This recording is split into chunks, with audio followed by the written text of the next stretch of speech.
Hi, Danny Ventura of the Boston Herald. We're here with girls lacrosse coach here at Marblehead High School, Annie Madden. Annie, you've had Lucie from the ground level.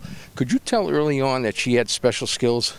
Absolutely. You know, coming out as a freshman, she really wowed us, and she had the capability of taking over in the midfield and really being that leader as a freshman for us. And you know, we asked some pretty big things of her, and she always came up with that ground ball and being able to come up with the turnover. So really proud of everything that she's done.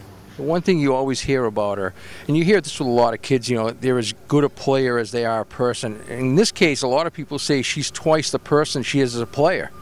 Absolutely. She is the last person on the field picking up every ball. She is the person that is saying thank you and giving you a hug and appreciative of everything and grateful of everything that has been given to her, and always wanting to pay it forward with all of our younger players as well. She's a member of a national team. She doesn't have to listen to you. It's true. However, you know, I kind of think about, you know, Bill Belichick. You know, you think about how they have to put trust into Bill Belichick and in order to lead the team. And so she may be our Tom Brady. However, she's, you know, they got to have trust and faith in the coaching staff.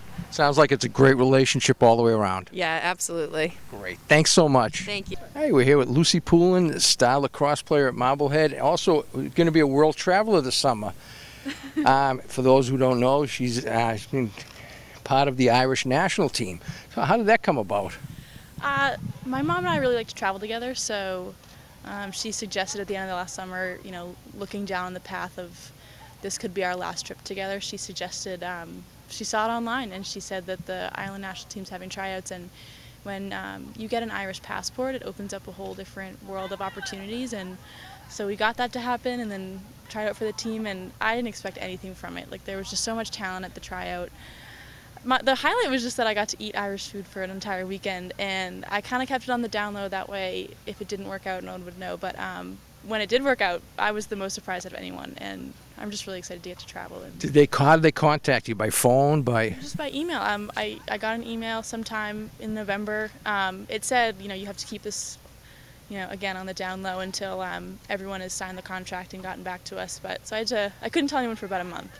And it was kind of hard to keep it, but I wanted to tell Annie as soon as I could. Obviously, you got to have some skills to play at that level. What is playing at Marblehead? How's that helped you? I think I say this a lot, but I think that the greatest part about our team is that everyone on the team has a ton of competitiveness, and it's at practice, it's at games. You know, it's not just like with other teams; it's with each other. And you know, when we get here, I don't know if you can see it in the practice, but we all are really excited to be here, and I think that energy transforms. It's not just at high school. You know, wherever you go, the love of lacrosse stays, and I think that's really that's why I ended up going to Dublin for that, and that's, you know, why I wanted to pursue it in college. And I think the whole part of Marblehead is that it fosters an environment of just loving the game. When did you start playing?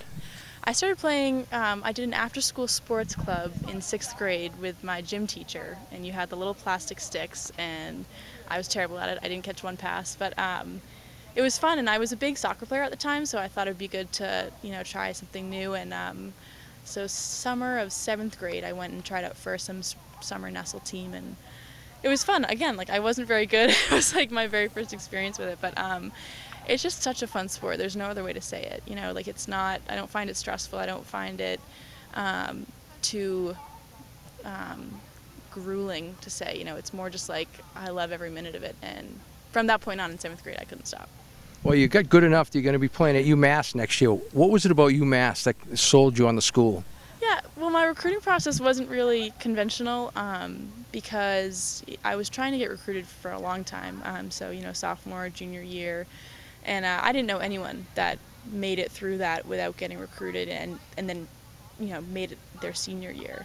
I think that the greatest thing about UMass is that they didn't give up on people. You know, I was a senior and they still showed up to a game and gave me a call after, and I think that just is such a testament to the coaching staff and just the culture of it, that players get better with age. I mean, if they had come to one of my games when I was a freshman or a sophomore, they wouldn't have looked my way whatsoever. But, you know, a year can make so much of a difference in a player's skill timeline that senior year it's been my best year so far, and I think that that's important to acknowledge in the recruiting process. Great. Thanks so much. Thank you. Hey, thank you.